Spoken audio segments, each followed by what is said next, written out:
Hi friends, welcome to Rashish race log. So எல்லாம் எப்படி இருக்கீங்க? நான் சூப்பராக இருக்கேன். நம்ம இன்னைக்கு வாழைப்பூ வடை எப்படி செய்யலான்னு பார்க்கலாம். அதுக்கு தேவையான பொருட்கள்: வாழைப்பூ, கடலைப்பருப்பு, மல்லித்தழை, கருவேப்பிலை, வரமிளகா, பச்சை மிளகா, கொஞ்சோண்டு பொட்டுக்கடலை. அவ்வளோதாங்க தேவையான பொருட்கள்.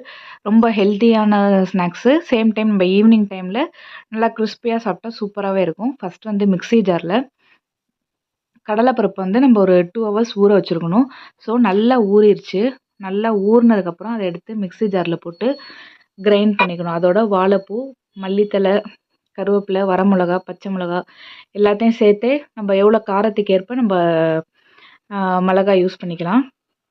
எல்லாத்தையும் போட்டு மிக்ஸி ஜாரில் அரைச்சிடணும். நீங்கள் ஒரே டைம் எல்லாத்தையும் அரைக்க முடியல அப்படின்னாலும் கொஞ்சம் கொஞ்சமாக சேர்த்து ஆட் பண்ணிக்கலாம். பொட்டுக்கடலை வந்து சும்மா கொஞ்சம் ஆட் பண்ணால் போதும். ஊற வச்சிருந்த கடலைப்பருப்பில் கொஞ்சோண்டு வந்து நம்ம தனியாக எடுத்து வச்சுருக்கணும். ஏன்னா வந்து நம்ம திரும்ப மிக்ஸ் பண்ணும்போது அந்த கடலைப்பருப்பு கொஞ்சம் முழுசாக இருந்தால் வாயில இருந்து கொஞ்சம் சாப்பிடும்போது நல்லா டேஸ்டியாக இருக்கும்.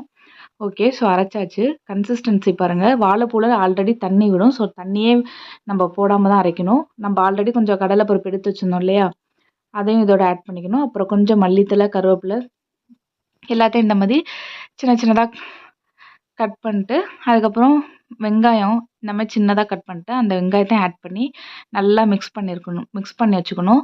அதுக்கப்புறம் இந்த மாதிரி உருண்டை பிடிச்சு வச்சுக்கணும். இதோட கன்சிஸ்டன்சி இந்த கன்சிஸ்டன்சியில் இருந்தால் தான் உருண்டை பிடிக்கணும் முடியும். அதே நேரத்தில் எண்ணெயில் போட்டாலும் உடையாமல் நமக்கு வரும். ஸோ பாருங்கள், நம்ம எண்ணெயில் போட்டு வறுக்கும்போது எவ்வளோ சூப்பராக கிறிஸ்பியாக நல்லா பார்க்குறதுக்கே வந்து டெம்ப்டிங்காக இருக்கும். பாருங்கள், பார்க்குறதுக்கே வேறு லெவலாக சூப்பராக இருக்குது. ஸோ நீங்களும் இதே மாதிரி வீட்டில் ட்ரை பண்ணி பார்த்துட்டு எப்படி வந்துச்சுன்னு சொல்லிட்டு கீழே கமெண்ட் பண்ணுங்கள். ஸோ ஆயிலாக இருந்துச்சு அப்படின்னா ஆயிலை வந்துட்டு கொஞ்சம் வடிச்சிட்டு சாப்பிடுங்க. இதே மாதிரி நான் ஒரு சூப்பரான வீடியோவில் சந்திக்கிறேன். Until then it's signing off from Rashish race lock.